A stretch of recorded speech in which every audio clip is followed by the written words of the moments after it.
जी बेटा, हम स्टार्ट करते हैं। मेरी आवाज़ क्लियर है?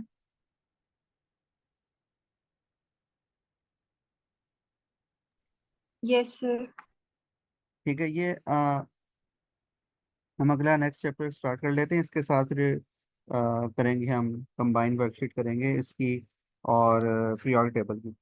तो ये चैप्टर शॉर्ट ही है इतना लेंथी नहीं है, तो इसमें हम इसको गो थ्रू कर लेते हैं पहले, फिर हम कंबाइन कर लेंगे वर्कशीट। आप लोगों ने कुछ क्वेश्चंस किए हैं अपनी वर्क बुक्स में से पीरियोडिक टेबल के?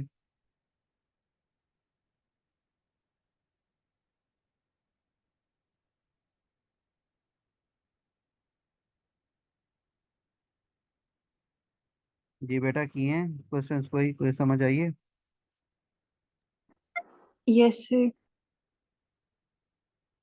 ठीक है, तो आप साथ साथ वर्कबुक को कंप्लीट करें, वो पीरियोडिक टेबल वाले जो क्वेश्चंस हैं, फिर हम कंबाइन कर लेंगे इसके। अब ये हमारे पास जो चैप्टर है, ये हमारा मेटल से रिलेटेड चैप्टर है। तो इसमें सबसे पहले हम बेसिक सी चीज़ें हैं जो आपको पता ही होंगी, उनको हम देख लेते हैं। सबसे पहले तो हम ये देखें कि आपका जो पीरियोडिक टेबल है इस तरह का है। ठीक है। इसमें आपके पास ग्रुप वन ग्रुप टू जो से हैं, ये आपको पता है, ये रिएक्टिव मेटल्स होते हैं। ठीक है। ये सारे आपके यहाँ से यहाँ तक आपके पास ट्रांजिशन है। ट्रांजिशन मेटल्स की प्रॉपर्टी हमने पिछले चैप्टर में की है, आपको पता है, कलर्ड कंपाउंड, वेरिएबल वैलेंसी, सारी प्रॉपर्टीज। ठीक है। होते ये सारे मेटल्स हैं, लेकिन डिफरेंस है इनका और बाकी मेटल्स में से। और देन उसके बाद आपके पास यहाँ पे कुछ मेटल्स हैं, और इधर आपके पास जो ये वाली होती है, हमने पढ़ा था, ये मेटलाइट्स के अंदर आते हैं, जो लेडर से बनती है। ठीक है। और इधर सारे आपके नॉन मेटल्स हैं। तो ये बेसिकली आपकी ऑर्गेनाइजेशन है पीरियोडिक टेबल की, from left to right: metals, reactive metals, then transition metals, then other metals and then non metals. इसके अंदर आपके पास जो हमने देखा था पीरियोडिक टेबल में, टोटल 8 मेन ग्रुप्स हैं। ठीक है। और 7 पीरियड्स होते हैं इसके अंदर। अब आपके अगर टोटल हम देख लें, 118 एलिमेंट्स को अगर हम कंसिडर करें, तो उसमें से 70+ जो से हैं वो आपके मेटल्स हैं। ठीक है। तो मेटल्स आपके पीरियोडिक टेबल में ज़्यादा हैं as compare to non metals, तो इनकी प्रॉपर्टीज भी ज़्यादा इंपॉर्टेंट है हमारे लिए, और इनके केमिकल रिएक्शंस और वगैरह सारा कुछ हमारे लिए ज़्यादा इंपॉर्टेंट है, इसलिए अलग ये चैप्टर है मेटालिक एलिमेंट्स और अलॉयज का। अब इसकी अगर हम मेटल्स के लिहाज से देखें, तो मेटल्स में पहले कुछ प्रॉपर्टीज हैं जो हम पहले डिस्कस कर लेते हैं। Physical properties. फिजिकल प्रॉपर्टीज अगर की हम बात करें, तो फिजिकल प्रॉपर्टीज में आपके पास melting point, boiling point, conductivity, malleability, ductility, ये सारी चीज़ें, कंडक्टेंस, ये सारी चीज़ें आ जाती हैं।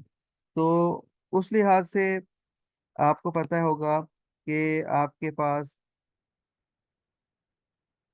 ये आपकी बुक में ये कंपैरिजन गिवन गिवन है मेटल्स एंड नॉन मेटल्स का।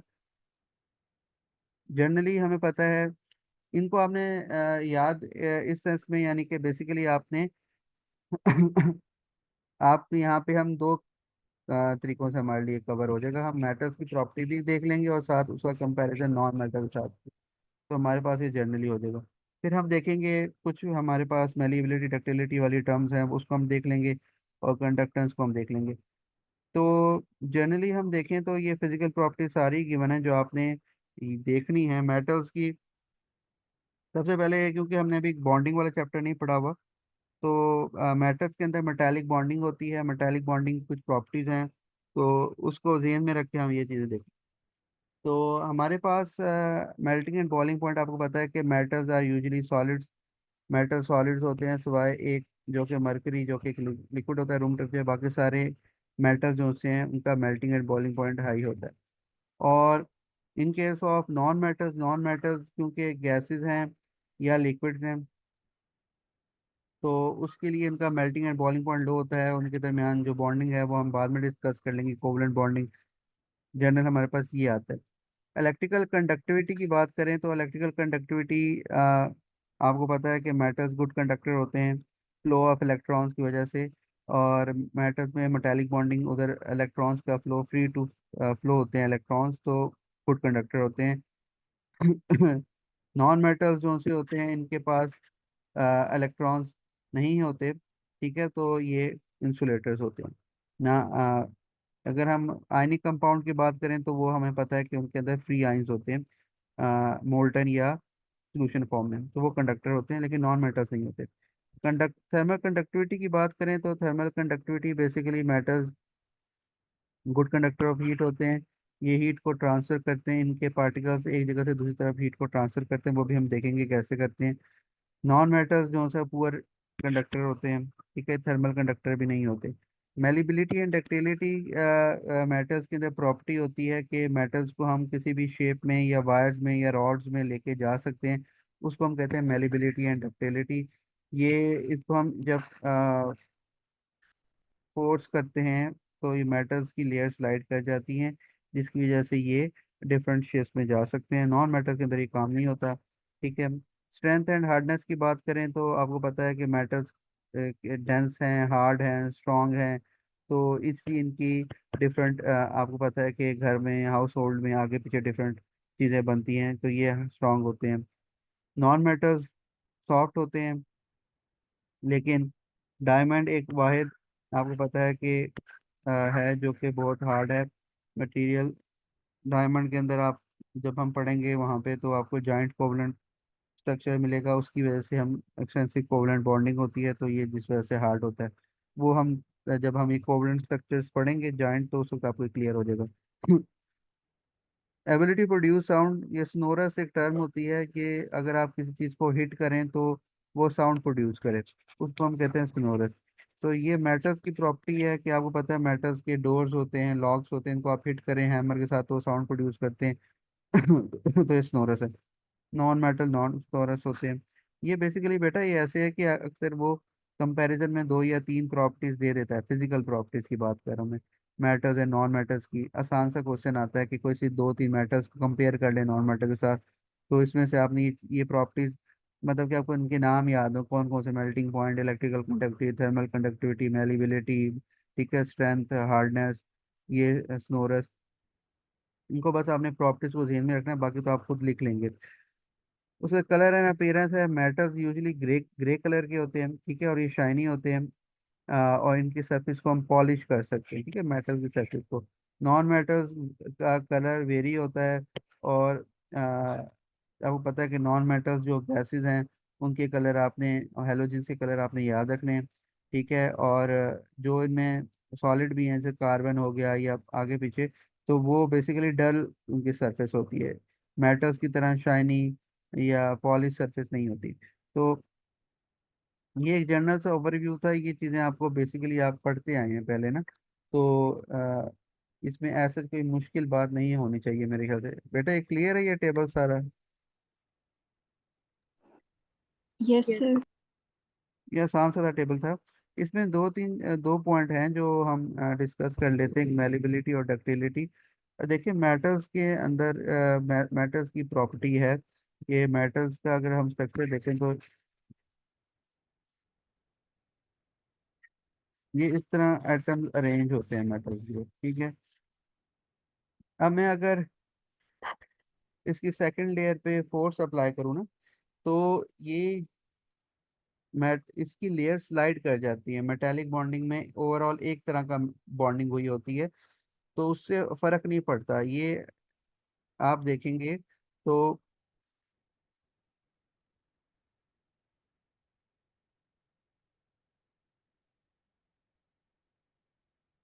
ये इस तरह लेयर जो सी है उसकी आगे स्लाइड कर गई है, ठीक है।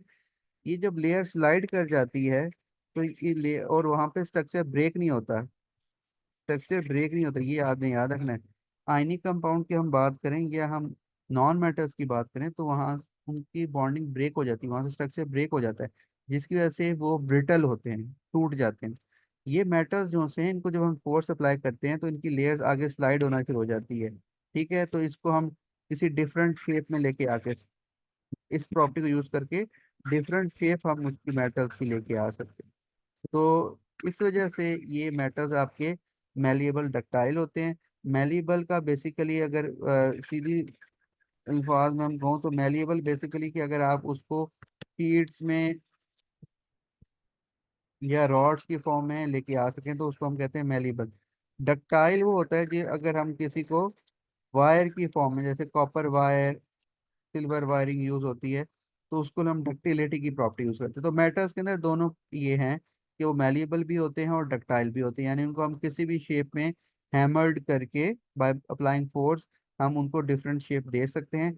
बिकॉज ऑफ दिस प्रॉपर्टी, ये आपने प्रॉपर्टी याद रखना है कि इनकी लेयर स्लाइड हो जाती हैं, जिस वजह, और इनका स्ट्रक्चर ब्रेक नहीं होता, इनकी बॉन्डिंग ब्रेक नहीं होती, और इनकी लेयर स्लाइड हो जाती हैं, जिस वजह से इनको हम मेलिएबल एंड डक्टाइल कहते हैं। नॉन मेटल्स के अंदर ऐसे नहीं होता। अगर मैं नॉन मेटल्स का आपको दिखाऊं तो वो बेसिकली ऐसे होता है। अगर इस तरह उनका कोई सॉलिड नॉन मेटल है, ठीक है, आपने फोर्स अप्लाई की है, तो ये बजाय स्लाइड होने के, अगर ये आप फोर्स अप्लाई कर रहे हैं तो ये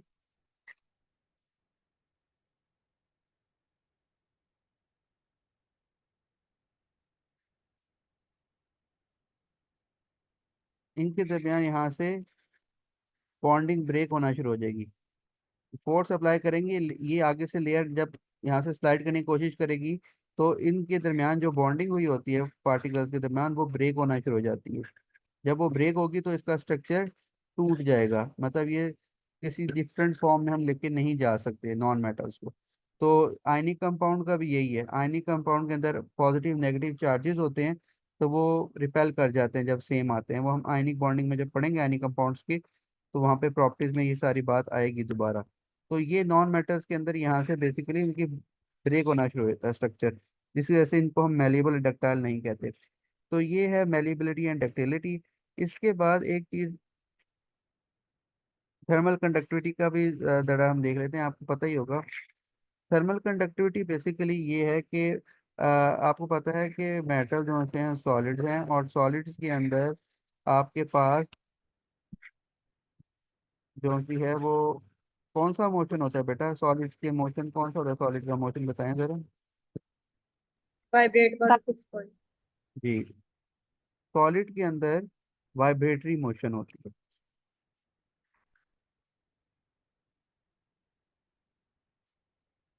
ठीक है, तो मैं अगर इसको यहाँ से हीट प्रोवाइड करूँ सॉलिड को एक एंड पे, तो ये पार्टिकल वाइब्रेट करना शुरू करेंगे। वाइब्रेट करेंगे जब, ठीक है, क्योंकि इनको एनर्जी मिल रही है, इनकी काइनेटिक एनर्जी, वो वाइब्रेट करेंगे तो वो ट्रांसफर करेंगे टू द नेक्स्ट पार्टिकल।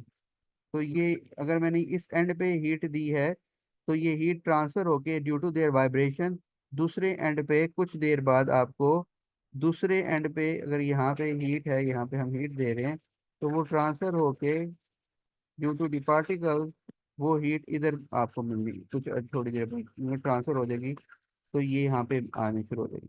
तो इसको हम कहते हैं कि ट्रांसफर ऑफ हीट। ये फिजिक्स में आप डिटेल में पढ़ते हैं, कंडक्शन, कन्वेक्शन, रेडिएशन। तो डेट इज, ये बताएं कौन सा फिनोमेना इनमें से, सारों में से? कंडक्शन। जी, डेट इज कंडक्शन। ठीक है,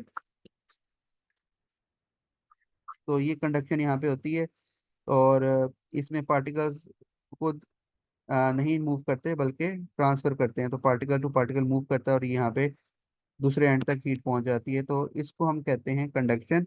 और ये ट्रांसफर है, यही प्रॉपर्टी इनको थर्मल कंडक्टर बनाती है। थर्मल कंडक्टर, नॉन मेटल के अंदर ये चक्कर नहीं होता, ठीक है, वो इंसुलेटर्स होते हैं। तो ये हमने बाकी सारी चीज़ तो आसान थी।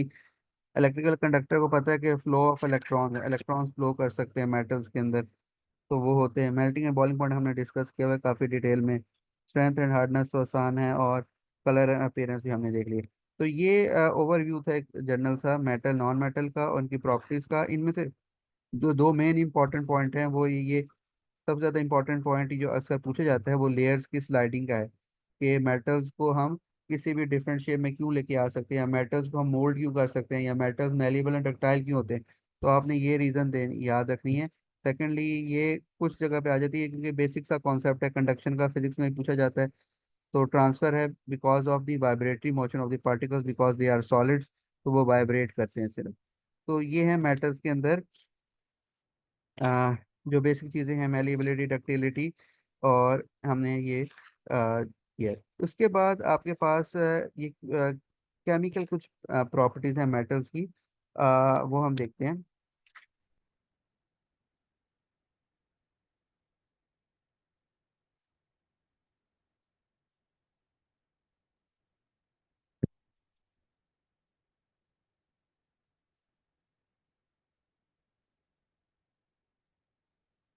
केमिकल प्रॉपर्टीज पे हैं। केमिकल प्रॉपर्टीज आपको पता है कि केमिकल, जहाँ पे कोई केमिकल रिएक्शन इन्वॉल्व हो रहा हो, जहाँ पे कोई बॉन्ड बन रहा हो, जहाँ पे इलेक्ट्रॉन्स इन्वॉल्व हों, वहाँ वो चीज़ बेसिकली आपकी केमिकल प्रॉपर्टी से रिलेट करती है। अब आपके जो यहाँ पे कुछ रिएक्शंस हैं मेटल के, हम वन बाय वन आराम से चलेंगे ताकि आपको इनमें कोई इशू ना हो, ठीक है। ये केमिकल रिएक्शन वाला जो पार्ट होता है बच्चों को थोड़ा मुश्किल लगता है, लेकिन ये आसान सा है, इसमें आपको मुश्किल नहीं लगना चाहिए। हम आस्ता आस्ता इसको ना सारा कवर करेंगे। आपके जो मेटल्स के रिएक्शन हैं, वो आपके पास एयर के साथ है, वाटर के साथ है, और एसिड के साथ है।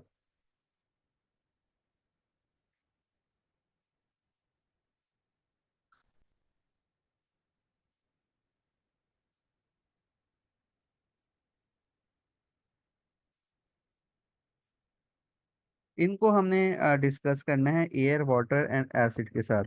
तो मेटल का रिएक्शन, ठीक है। तो जनरली आपको मोस्टली मेटल्स रिएक्ट करते हैं इनके साथ, और कुछ मेटल हैं जो कि आपके अनरिएक्टिव होते हैं।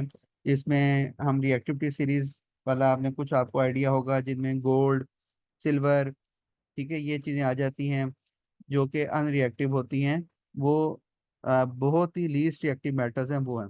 तो उनके अलावा बाकी सारे मेटल्स रिएक्ट करते हैं। सिंपल सी बात आपने जो याद रखनी है, अगर हम एयर के साथ देखें तो कोई भी मेटल होगा, तो मेटल प्लस एयर, एयर में से मेन ही वो ऑक्सीजन को आपको कहते हैं। नाइट्रोजन तो इनर्ट होती है, मेन हमारा कंपोनेंट क्या होता है, ऑक्सीजन। तो मेटल और एयर, आपके ख्याल में क्या प्रोडक्ट आनी चाहिए। Metal oxide. हाँ जी, मेटल का एयर के साथ यानी कि ऑक्सीजन के साथ जब भी रिएक्शन होगा, तो वो मेटल अपना मेटल ऑक्साइड देगा, ये याद रखना आपने। मेटल अपना मेटल ऑक्साइड देगा। कोई भी मेटल हो सकता है, अगर हम इसको मेटल वाले एग्जांपल देख लें, सोडियम ले लेता हूँ मैं। सोडियम मेटल है, रिएक्टिव मेटल है, ग्रुप वन का मोस्ट रिएक्टिव मेटल है। इनको हम अंडर ऑयल स्टोर रखते हैं। ये ऑक्सीजन लिखना है आपने इस तरह, उसके बाद ये Na2O बन जाएगा, ठीक है। ये वैलेंसी क्रॉसिंग मेथड से, इसको भी आप छोड़ दें, वो हम मोल्स वाले चैप्टर में इसको डिटेल्स में करेंगे। वैलेंसी क्रॉसिंग में वैसे आपको पता ही होगा, Na+1 होता है, ऑक्सीजन -2 होता है, तो ये क्रॉस होके Na2O बनेगा। डेट इज सोडियम ऑक्साइड, ठीक है। इसी तरह अब ये जो रिएक्शन है, ये आपके पास स्ट्रॉन्ग रिएक्शन है, क्योंकि आपको पता है ये सोडियम में से रिएक्टिव मेटल है, तो ये स्ट्रांगली रिएक्ट करेगा, ठीक है। इसी तरह ग्रुप टू के भी स्ट्रांगली रिएक्ट करते हैं। ग्रुप थ्री पे आए तो वो लेस स्ट्रांगली रिएक्ट करते हैं, लेकिन ऑक्साइड की लेयर बनाते हैं, ऑक्साइड बनाते हैं। नीचे अगर हम लेड, कॉपर या सिल्वर, गोल्ड की तरफ आए तो वो स्लोली, और सिल्वर गोल्ड तो रिएक्ट ही नहीं करता ऑक्सीजन के साथ, ठीक है। तो ये रिएक्टिविटी सीरीज की, जब आपको थोड़ा बहुत आइडिया होगा, रिएक्टिविटी सीरीज होती है मेटल की, उसकी बेस पे करते हैं। देखें, गोल्ड और सिल्वर अगर हम बात करें ना, गोल्ड सिल्वर ये सबसे लीस्ट रिएक्टिव मेटल्स में आते हैं, ठीक है। ये आपको नेटिव फॉर्म में मिलते हैं। अच्छा, मैं सारी चीजें इंटर लिख दें, ये एक्सट्रैक्शन मेटल्स की जब करते हैं तो गोल्ड सिल्वर आपको नेटिव फॉर्म में मिलता है, ये ऐसे ही पड़ा होता है गोल्ड की फॉर्म में।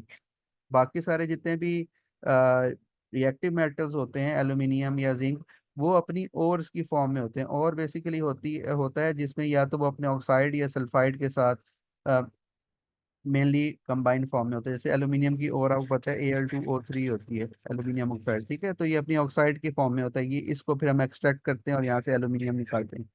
एक्सट्रैक्शन वाला जो चैप्टर है। जो ये गोल्ड और सिल्वर हैं, ये आपके लीस्ट रिएक्टिव हैं, ये आपको अर्थ क्रस्ट से इसी फॉर्म में मिलेगा, गोल्ड सिल्वर। ये अपने ऑक्साइड के साथ नहीं होते, उसकी रीजन है ना, क्योंकि लीस्ट रिएक्टिव है, ये ऑक्सीजन से रिएक्ट ही नहीं करते। तो बाकी सारे जितने भी मेटल्स हैं वो रिएक्ट करते हैं स्ट्रांगली या लेस स्ट्रांगली, लेकिन करते हैं। तो ये मेटल का एयर के साथ रिएक्शन है। ये किस तरह रिएक्ट करता है? कैल्शियम की एग्जांपल देख लें। Calcium plus oxygen, magnesium plus oxygen, aluminium plus oxygen, lead plus oxygen, iron plus oxygen, zinc plus oxygen.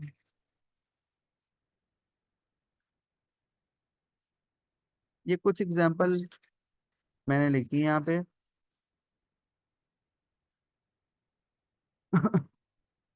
जी बेटा, ये आप कर लेंगे। जरा निकालें नोटबुक्स, ये जरा कंप्लीट करें। इन सारों के ऑक्साइड बनाएं जरा, वन बाय वन, फिर हम सब करते हैं। एक दो 2-3 मिनट ले लें, इनकी ऑक्साइड बनाएं। बनने ऑक्साइड ही हैं, और कोई डिफरेंट प्रोडक्ट नहीं आनी। आपको मैंने मेन बता दी है कि मेटल प्लस एयर, ये जर्नल आपने ये याद रखना है। मेटल का रिएक्शन ऑक्सीजन के साथ हमेशा ऑक्साइड बनाता है वो, बस। बस ऑक्साइड आपने देखने कैसे बनने हैं, इसको बनाएं जरा।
सर ये जो ट्रांजिशन एलिमेंट्स हैं इनकी क्या वैलेंसी होगी? अच्छा चलें, वो मैं बताता हूँ, वैसे आपको याद हो जाने ये अब। ये प्लस आयरन कोई भी ले लें, 2 3 दोनों करता है, चलें 3 से बनाएं।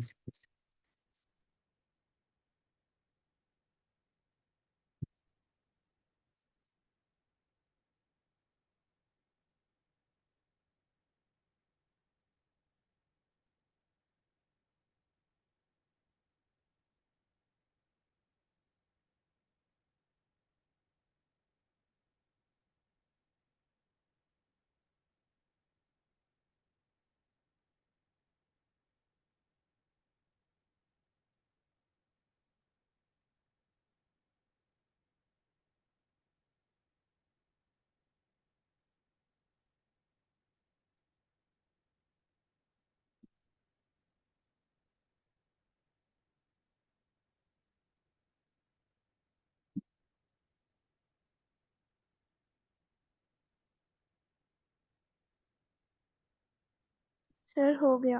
हो गए, ठीक है। अच्छा अब ये कैल्शियम ऑक्साइड, बेटा किसी को कोई इशू है इसमें बनाने में? आसान सही है, हो गए सारों के? Yes sir. Yes sir. ठीक है, तो ये आपका बनता है calcium oxide CaO, magnesium oxide MgO, aluminium oxide Al2O3, PbO2। अच्छा, PbO भी बनता है, PbO2 बनता है +4 हो तो। जिंक ऑक्साइड ZnO और Fe2O3। ठीक है, FeO भी बनता है अगर ये +2 वैलेंसी हो। तो ये सारे ऑक्साइड अपने देते हैं। ठीक है, तो ये सिंपल है, यानी कि आपने बस ये याद रखना है कि मेटल का ऑक्सीजन के साथ जब भी रिएक्शन होता है तो वो अपना ऑक्साइड देता है। इसमें एक दो चीज़ें इंपॉर्टेंट हैं, वो ये हैं कि आपके पास ऑक्साइड जो बनता है एल्यूमिनियम और आयरन का, इनका थोड़ा हम देख लेते हैं।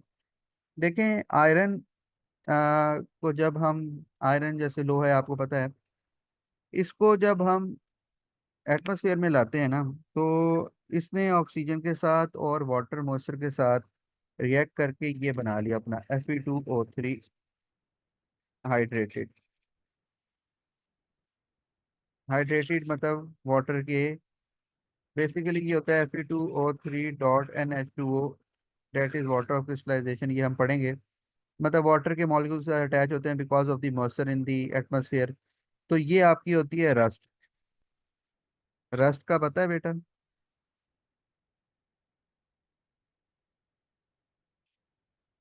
आपको रस्ट का पता है सारों को, क्या होती है rust? Yes sir. Yes sir. ये जो जंग लग जाता है, अब ये रस्ट आयरन को लगता है। ठीक है, अब ये इसका फॉर्मूला है Fe2O3, यानी कि आयरन +3 और ऑक्सीजन -2 क्रॉस करें तो Fe2O3 आपने ऑक्साइड बनाया अभी आयरन का। ये आपकी होती है रस्ट। ये रेड ब्राउन के फ्लेक्स होते हैं जो कि आपके डोर से, जहाँ जहाँ पे आपके विंडोज हैं, वहां से आपको उतरते नजर आएंगे। ये है बेसिकली स्लो प्रोसेस होता है रस्टिंग का, लेकिन ये केमिकल रिएक्शन है और इसके रिजल्ट में रस्ट बनती है, जिसको हम, रेड ब्राउन फ्लेक्स होते हैं जो रिमूव होना शुरू हो जाते हैं, जिससे आपके आयरन की स्ट्रेंथ कम होना शुरू हो जाती है। तो ये Fe2O3 का चक्कर है कि आयरन ने ऑक्सीजन के साथ रिएक्ट करके ऑक्साइड बनाया अपना इन दी प्रेजेंस ऑफ वाटर। अब एल्यूमिनियम का भी चक्कर है इसके साथ। एल्यूमिनियम का ये होता है कि, मुझे ये बताएं, एल्यूमिनियम रस्ट होता है? एल्यूमिनियम, क्या ख्याल है? corrosion resistant होता है। नहीं सर। जी, जायमा आप क्या कहती हैं? नहीं सर, ये रस नहीं होता। अच्छा, ये देखें, रस्टिंग की जो टर्म है ना, रस्टिंग की, ये सिर्फ और सिर्फ यूज होती है आयरन की, ये आपने याद रखना है।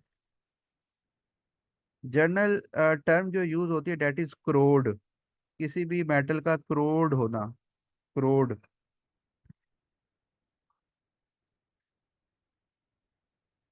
क्रोड के आगे सब क्लास है रस्ट, जो कि आयरन के लिए यूज होती है। क्रोड एक जर्नल टर्म है। अब एल्यूमिनियम क्रोड होता है, रस्ट नहीं होता, because rusting is for iron. अब क्रोड का क्या चक्कर है देखें।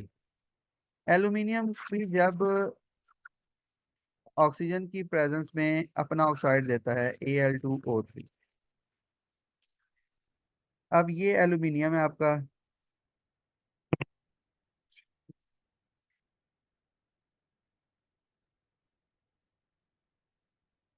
और ये आपका मतलब आयरन है।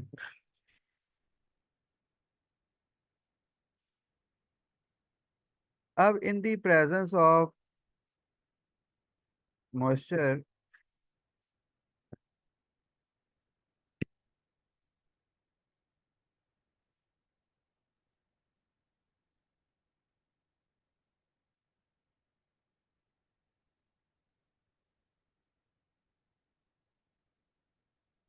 And secondly is the oxygen.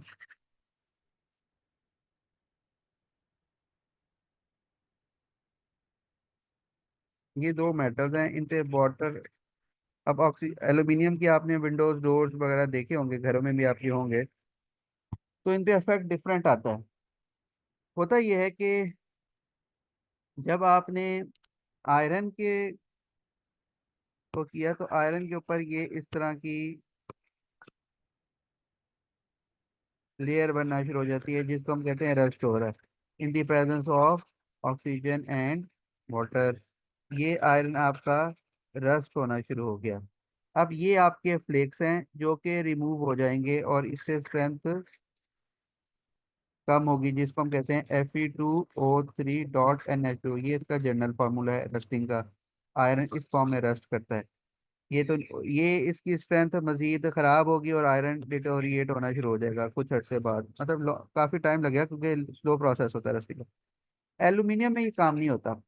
Aluminium में होता यह है कि एल्यूमिनियम में भी क्रोड तो एल्यूमिनियम करता है, इसके ऊपर भी एल्यूमिनियम ऑक्साइड की लेयर बन जाएगी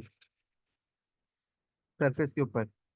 अब ये Al2O3 की जो लेयर है ये क्या करती है, ये अब आपने अक्सर सुना होगा कि आप एल्यूमिनियम की बनाते हैं दरवाजे वगैरह या डोर्स या विंडोज, वो कहते हैं जी ये रस्ट नहीं करता, इसको जंग नहीं लगता। उसकी रीजन नहीं बताते। देखें, एल्यूमिनियम की भी ऑक्साइड की लेयर बननी है, ये एल्यूमिनियम की ऑक्साइड की लेयर बन गई इसके ऊपर।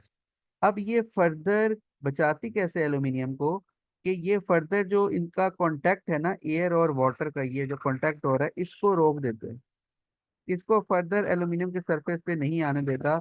ये ऊपर जो इसकी लेयर बन जाती है ये वाली, ये इसको बचाती है एल्यूमिनियम को फर्दर खराब होने से। तो लेयर तो दोनों की बनती है, इसकी भी ऑक्साइड की लेयर बनती है, इसकी भी, लेकिन फर्क क्या है कि आयरन की जो लेयर है आयरन ऑक्साइड की, ये इसको फर्दर खराब करती है, ये मजीद खराब करता है आयरन को। लेकिन एल्यूमिनियम की जो ऑक्साइड की लेयर बनती है वो उसको फर्दर प्रोटेक्ट करती है। इसलिए तो हम एल्यूमिनियम के ज़्यादा यूज़ करते हैं विंडोज़ में, क्योंकि वो हम कहते हैं कि रस्ट नहीं करता। लेकिन क्रोड हो करता है, उस पर ऑक्सीजन की लेयर आती है। बेटा ये क्लियर है पॉइंट? Yes sir. ये इंपॉर्टेंट रीजनिंग क्वेश्चन है एल्यूमिनियम का। जब हम वो दूसरा चैप्टर पढ़ेंगे मेटल्स का, उसमें भी ये है। तो ये अक्सर आता है, इसको आपने ध्यान से करना है कि आयरन और एल्यूमिनियम का ही वो अक्सर कंपैरिजन देता है कि ऑक्साइड तो दोनों के बनते हैं, क्योंकि ऑक्सीजन के साथ रिएक्ट करेगा, रिएक्टिव मेटल्स हैं दोनों, दोनों ने रिएक्ट करना है, दोनों ने अपने ऑक्साइड बनाने ही बनाने हैं।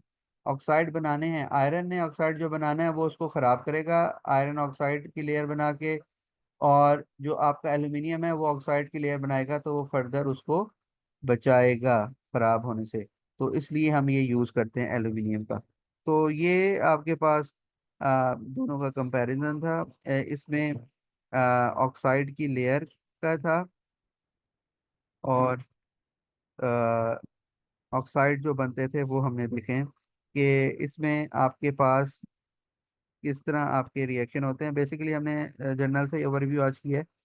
इसमें हमने मेटल नॉन मेटल कंपैरिजन, आपको प्योर टेबल की सेंस थी थोड़ी बहुत, अक्सर आपने देखा हुआ था किस तरह होता है, वो हमने देख लिया।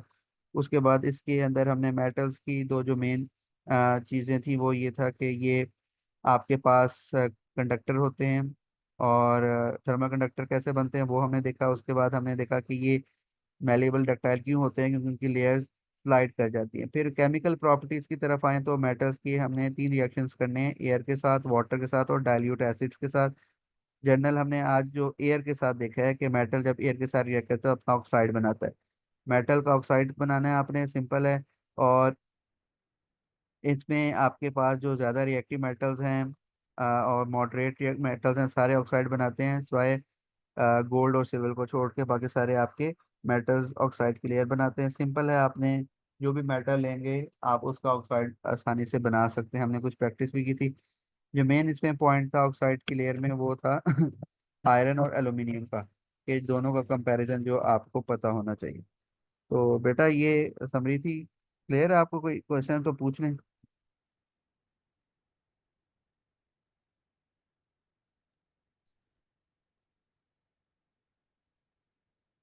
क्लियर है बेटा? Yes sir. Yes sir.